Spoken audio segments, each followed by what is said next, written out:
Welcome back, YouTube. HeirofCarthage here, and we are in the Itza campaign. And folks, we are getting very close. We are within 12 turns of completing the final ritual.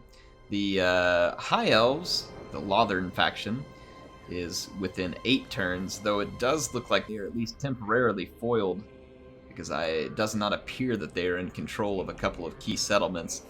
But, I kind of want to work on, kicking the crap out of them anyway, so we're going to continue our efforts. I wonder if we are ready to end a turn. Looks like I've completed some research. Let's just start researching the next line here. Might as well.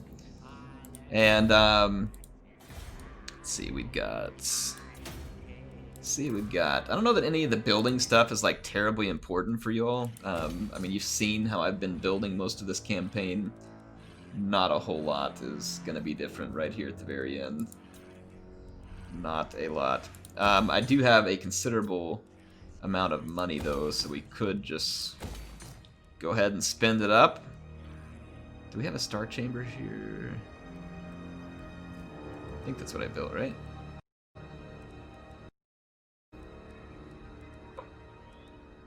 Yes. It's this one, right in front of my face. I knew something was going on there. Trust me, folks, even I occasionally recognize my own idiocy there. Yeah, there's really nothing else to build right now. We do have some commandments to... I think we're ready. We're ready to end a turn. Alright, we are now 11 turns away. Depending on whether there's much action, I may just try and, like, burn through some of these turns. It looks like we are going to be attacked again at Val's Anvil by Alethanar. So I'll need to move to help Alethanar. Alethanar. I'm not going to help Alethanar. I need to move to help Val's Anvil in defense against him. There's not a very good stack here, and it's not going to take much for him to be able to overrun that. But honestly, if he does, it's a little give and take. I just don't have a ton of armies over here at the moment. But now that we've defeated the Unknown Skaven clan, I could try and sail another army up here just to help out. I just don't think it's going to be terribly useful. I've got this army. Are they still? Yeah, they're still at sea, so that's where we're going to use up all of our movement points. Let's go ahead and get there. The Dune Kingdoms are sending another sacrificial army for me to play with. And then Alethanar, like I said, he's kind of offering himself up as a sacrifice to Sotek. It's very kind of him to do so. Very kind of him to do so. Do I got an army that's ready to sail to Itza? I don't know if this is an ideal setup to be taking on High Elves, but you know what? Where no risk is taken, there is no reward, so we will certainly go for it. We will certainly go for it. Spellbound, Pterodon Riders, Temple Guards, Saurus. Okay. This army kind of needs to recruit another unit, but I mean, honestly, this is going to be my closest reinforcement. I'm just going to... Where are we at? Okay, yeah. Just going to force sail it over there and see what happens. See what happens. I think we should be okay. Too bad John Hammond can't get over there to do some beatdowns. Anyway, I'm going to skip through a little bit of this inaction part and get us to some action. A little less conversation, a little more action, please, right? Right. I think these Dark Elves need to die as well. So I will go see to that while we're at it. Well, Vashnar is looking for trouble. And we certainly don't have the means to stop this many chosen units with this particular army. Wow, that is quite an army that Vashnar has. Looks like we got ourselves a challenge on our hands. Should be fun. Sentinels of Zeddy, huh? Oh, and here's some action. I don't know that I would call it particularly interesting, but apparently Gentleman Jenkins wishes to test himself in combat. Let's oblige him. So, Itza had never fancied himself a pirate, but when Gentleman Jenkins gave him the opportunity to try and prove himself, he was pretty happy for it. And that's exactly what we're going to get on this really cool island map here. We're going to be facing off against some buccaneers that I guess resemble Empire troops. I would say Buccaneers of the Empire, but I don't know that they have any relationship to the Empire. just men fighting for Gentleman Jenkins. There's going to be Free Company militia, spearmen. They've got their mortars and their cannon, and they are set up in my jungle. Yeah, I mean, any jungle belongs to lizards, okay? If we're at an island at sea, in Lustria, if it's jungle, it's mine. That's just how this thing works. The terrain here is preventing my Bastiladons from having the effect that I would like, so I'm going to go ahead and be moving up along the flanks. I'm using a little bit of Flock of Doom right now, and then I've got the Sacred Croxadors moving in with the red-crested skinks, and they're going to be supported by Taitza, and then on the other flank, we've got the skink chief and our skink priest, Lore of Beasts.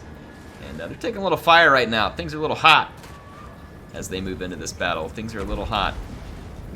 My Temple Guard are going to be holding up the middle, and then I will bring in the Bastiladon with the solar engine at the last. Should have already had it up here, but, you know, Air makes those occasional mistakes with the movement. Here's going to be the first engagement. My red-crested skink is supported by the...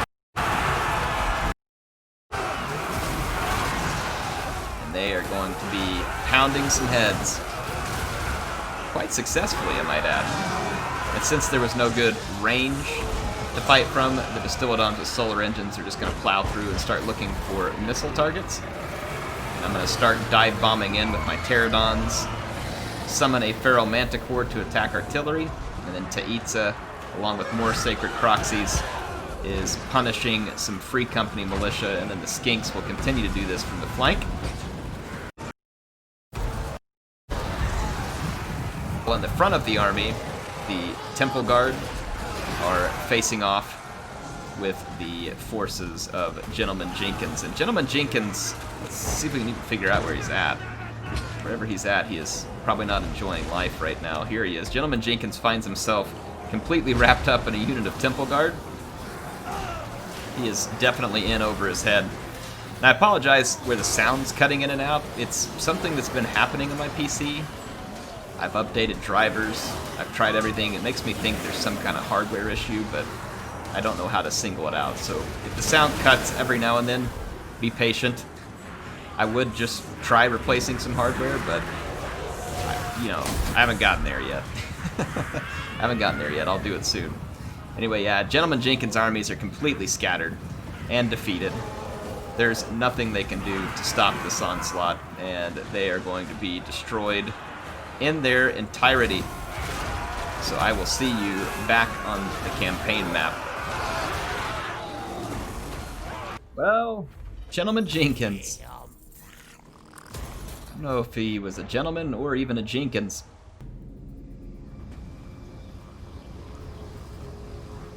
The final piece of the puzzle. A relic to turn the cogs of the world and bring alignment lay beyond the great falls of Azteco.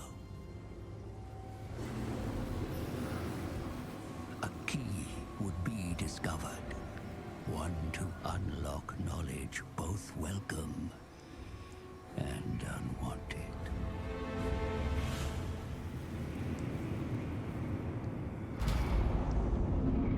The fabric of reality was torn. From the realm of ruin, the Skaven's horned god mocked its prey and revealed his plan. The celestial event that weakened the vortex was of Skaven design. A parody of the true comet. The Council of 13, the Rat Men's highest authority, were architects of this grand manipulation.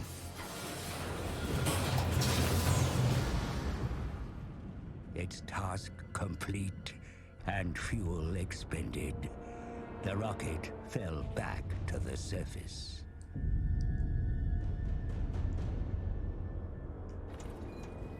When the wreckage was discovered, its purpose remained unclear until now. It was the catalyst to weaken the vortex and goad the other races into action. They knew the reptiles would seek to bolster the failing vortex, but they were ready. Every ritual cast, the magic was stolen, absorbed into the horned rat's bell. Now soaked in ritual power, the bell will be moved to Ulthuan's heart. If it tolls 13 times, the horned god shall emerge from the vortex, the world doomed.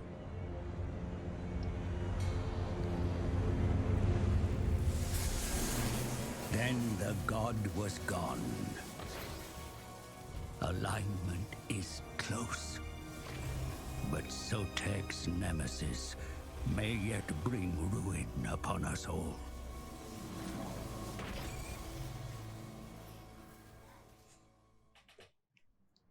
The insidious Skaven seek to bring their terrible god into this world, mighty lord. This must not come to pass. Continue your course of action. Crush the noisome ratmen and take control of the vortex for yourself. Hey, did anybody ask for some more Skaven? Because we found some more Skaven. I mean, just saying, there is a plentiful supply of Skaven, and I am totally out of position to fight them. But hey, that'll just make things more fun, let's be honest. Everybody scurry back to Itza as quickly as possible. That means all. Okay, so I've got 1, 2, 3 armies that can head back. Well, we still got the problem down here, though, with Vashnar. I could deal with Vashnar by bringing Gustav, because he's the farthest away otherwise. I'll bring Gustav down here to deal with Vashnar and then the other 3 armies to come back. I mean, honestly, we could get a whole nother army if we need it. And what we could do, just to be annoying... Let's use this ritual. Just to park some stuff in the way of the Skaven. It won't stop something and just try and get in the way. Just try to get in the way. Now, the High Elves moved more units during the last turn-in, because we're now 10 turns away. And the Dune Kingdoms look like they want to come ashore, and then it also looks like Alarielle the Radiant is back. So there are several big threats, and I do mean big threats around. And then the Shrine of Asuryan is in striking range, but I mean, it's not unguarded. We've got Rodar and Alistar here, the White Lion, but let's see what we can do. They do not have walls. We could Lightning Strike, take these guys one by one, because it's going to get rid of Rodar and his reinforcements. But honestly, I just prefer to kill them all at once, so... But here we go. Well, it seems like the High Elves constantly find themselves in battles that they probably don't want to be in, and this one's not likely to be an exception. And then look, the AI is reforming their troops. This is not a formation that you want to be in whenever Croak is on the battlefield. So whoever... Alistair, the White Lion... Maybe we don't want him as a legendary lord if this is the way he gives orders, because he is definitely setting his army up for some very intense punishment as soon as the great undead toad arrives on site. And guess what? He's here. So this may be one of the best deliverances yet. Yikes. Yikes. Just look at the damage that did to all these units. I mean, that would have been like a level 10 Chevron just immediately. So Alistair's going to attack Croak, and the Shredder and GOR-ROK are going to be fighting off a Flamespire Phoenix, while the rest of my troops move to engage the High Elf infantry. All of the infantry in my army is completely capable of holding its own, even against the best High Elf infantry here. It's obviously much better if they receive support from Croak or other large units. Like I said, they are most definitely capable of handling selves in this fight. I just can't stop delivering the High Elves at this point. They like it so much. I feel like I have to deliver. Alistar is trying to find his way away from GOR-ROK, and I can't say I blame him. He's going to be beaten intensely if he gets into a fight with GOR-ROK, so that's why he went back into the sky. He's actually healing it. Right now he's going to drop a nice dragon breath there, so good to see the High Elves actually fighting. Speaking of fighting, this giant, delicious archer blob is now become the target of my horned ones and my Pop-Hapak cohort. So I'm going to be moving in at speed, and then we are pinning all their archers in the back of the map. And over here, they're going to be pinned in by a Sara Spearman. So the High Elves find themselves in a difficult position, but they still do have a fair amount of infantry fighting up front, including some Phoenix Guard. Shredder and the other infantry are making relatively short work of that. I've been using Krok's Deliverance of Itza on basically the most blobbed targets I can find. Normally I go for Phoenix Guardsmen, but I was really in the mood for just sheer number of kills in this battle, and you can see I'm already at 586. And we certainly have another Deliverance left in Krok, and I'm going to be using it back here on the Archer blob, where I think it'll cause the most destruction. Even though there are a lot of infantry up front. Look what happens when GOR-ROK gets close to Alistar for just a minute and starts putting hits on. This guy is brutal. And the White Lion was quickly routed. My Chameleon Skinks took out some units and have now moved in and are starting to terrorize the Elven backlines. And here comes the Deliverance of Itza to end it all. Shockwave of destruction ripping through. Another couple hundred High Elf archers. I'm going to pull back out of here and kind of give you the overview. The battle is over, and Krok picked up 668 kills, so not his highest number. But these were some pretty high-tier High Elf troops.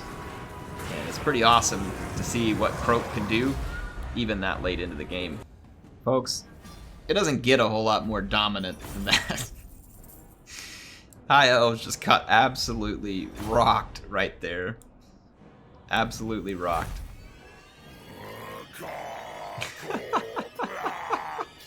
We probably won't be able to hold the shrine, but I am going to loot and occupy it because it helps me replenish, and then I will probably just kind of leave it alone.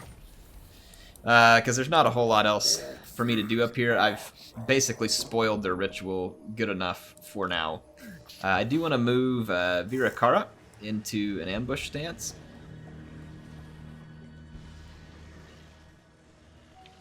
Let's move up to this point. That's only 50%. Let's stay in like a high ambush success chance. We can't do better than 50% actually.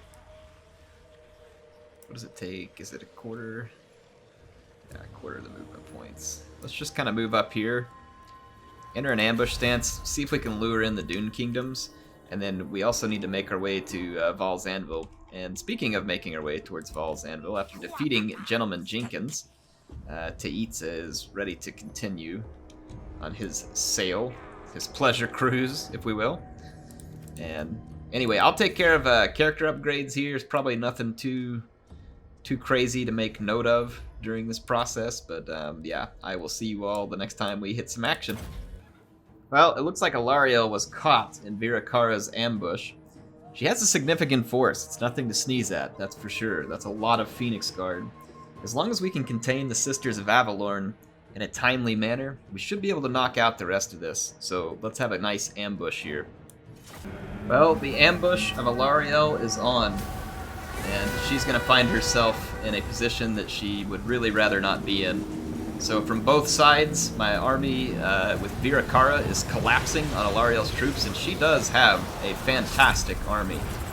But with the horned ones and the other units, we're going to be able to start shutting down these archers early. And you're going to see Alarielle prematurely using her healing as the AI does. CA, please fix this.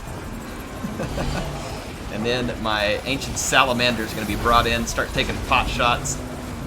I've got Quantu on a roll here, chewing through some archers. And the cavalry of the High Elves is being picked apart by my by my hunting packs here. The Razor Dawns are going to easily cut through the armor of the Silver Helms, and it won't be that much of a contest. So you can see there's going to be a tremendous fight going on here. The Flamespire Phoenix is getting ripped apart by Virakara. And you can see that we're shutting down the archers with the special army ability there. There is a Frostheart Phoenix, and we're up against Phoenix Guardsmen. And as good as my units are here, these Phoenix Guard are fighting against Saurus or Temple Guard. They're not in GOR-ROK's army. So they do have a pretty good chance of winning the single combat here. Even in positions where I get them outflanked, they're going to be much tougher to kill. So it's going to be a good fight there, a very good fight indeed. But I can even it out pretty well with the different specialty units. So as we have these Dread Saurians, but the Dread Saurians have been under a nice barrage here from the Sisters of Avalorn, who are really doing a tremendous amount of damage to that unit. So I'm doing my best to disrupt it all with the Dread Saurians so that they won't be shot to death. And then over here we're able to tie down the Frostheart Phoenix.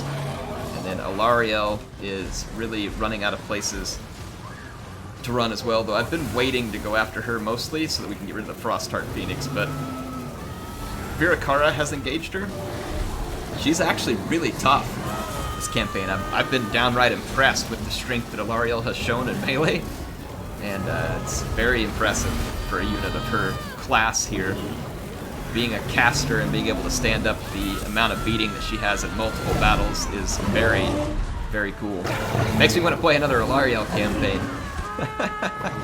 But in this case, she is well and truly overmatched, and her army was ambushed successfully, and she will be driven and defeated. Well, and Alarielle is broken for a second time. She's just not going to be able to make it through the lines of lizardmen. Well, the unknown Skaven have arrived at the Hissing God, and there's very little I can do to stop that. I imagine there'll be more destruction on this turn in. Yep, Wixel's also going to eat it. Okay, so unknown Skaven dishing some damage. We picked up an Armor of Destiny at the end of that. That could be really nice, actually. Do we have better armor than that already? We got a Trickster's Helm. Already gives a 10% ward save to Virakara. It'd certainly be helpful to have here with Quantu, since he's going to be the main damage dealer in that army anyway. So we were able to get rid of Alarielle in her entirety, I do believe. The Dune Kingdoms are still on their way. We'll deal with them when we get the chance. Quantu levels up. Let's take care of him real quick. What do I want to do here? I don't know about magic resistance, but extra weapon damage. I think it gives us a little extra when we go through. Let's move toward Val's Anvil and try and save them from Alethanar's siege. The Dune Kingdoms are likely to attack us. Oh, by the way, after I defeated all the High Elf armies here, Leandra just happened to be nearby, and then her and Rodar pulled back in thinking, oh, well, now we'll get him. Yeah. Funny story. Funny story. Let's see how this ends. Especially since I can Lightning Strike. Rip. But no. Once again, we're going to face them. We're going to face them. They can all come. Alright, the battle's underway, and on this battle I have to apologize. For some reason, there's like some weird frame lag that's going on. It didn't happen in the other battles. This happened in a different battle that I recorded earlier in this campaign. I don't know what causes it, but you'll have to put up with it. It won't be absolutely awful, but you'll notice, like right there was a little bit of frame stutter. Anyway, Rodar and his reinforcements have sent up their skirmishing components early, and they also sent in this Frostheart Phoenix. Let's see how it does. Oh, wait. What? Yeah. Don't be charging the Shield of Aeons there. I mean, you gotta be crazy. Do they not know what that shield is? It's like charging into a brick wall. So GOR-ROK shuts that down pretty early. Now on the flank, my Chameleon Skinks and Papa Pot cohort, as well as some summon Feral. Why did I lose the name in my head here? Cold Ones. The Feral Cold Ones initiated an early attack, and my Chameleon Skinks are incredibly powerful. They're able to down the Princess right here, so the Princess that was reinforcing Rodar drops immediately. And the Silver Helms that were on the support of this flank are in some pretty serious trouble. You're going to see the Chameleon Skinks come out, and then they're going to be able to really start focusing fire on the Silver Helm cavalry. There was a deliverance of Itza that went off on my far right flank, but Itza doesn't need too much deliverance in this battle. It's going to be a pretty easy push through. These armies are ill-equipped to fight even this depleted GOR-ROK army. They really don't have what it takes to finish this one off. So let's get a look at the Star Chamber Guardians over here, taking on a bunch of High Elf Spearmen. Such a cool unit. Love the effects in this game. Not that 3K is a bad-looking game, but I'm still of the opinion that Warhammer 2 is the best-looking Total War game they've made to date. Woo! Later. So yeah, the forces of the High Elves really can't stand up against this. What little infantry they had has been defeated, and now it's just Shadow Warriors and Sea Guard who are going to be fleeing away, not really wishing to be in melee. The Sea Guard might stand and take it, but the Shadow Warriors are definitely going to flee.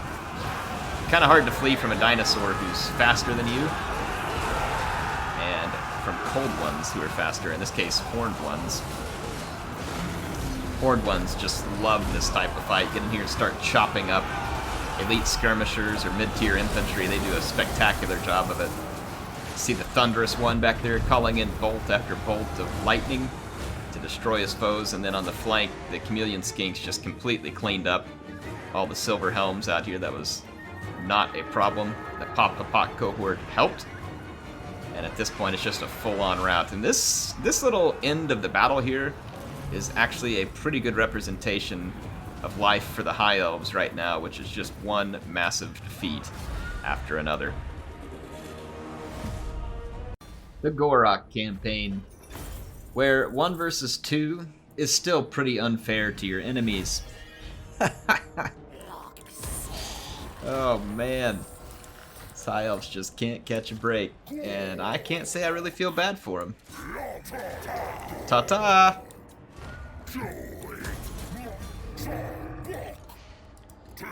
Alright, so we have control of the Shrine of Asuryan. Gotta skill dump another point for Croak because he's so far past amazing. But yeah, that's going to end up winding down this episode. We'll have a lot more to do in the next one. We've got to beat back the unknown Skaven clan once again. And they have multiple armies. By the way, who is stronger than me? Nagaron? Nagaron? Really? I have... Hang on, let's see. Lothern still has 35 settlements, but I've been beating the crap out of their armies. How? Just how? Where does it show the number of settlements I got? Yeah, Nagaron is strength rank 1. Maybe, yeah, no. Just no. Where's all their settlements at? I mean, this is all Lothern. Nagaron like controls like a few settlements over here. They must have the north end of Ulthuan, but like, I mean, that's not that significant. Nagaron, really?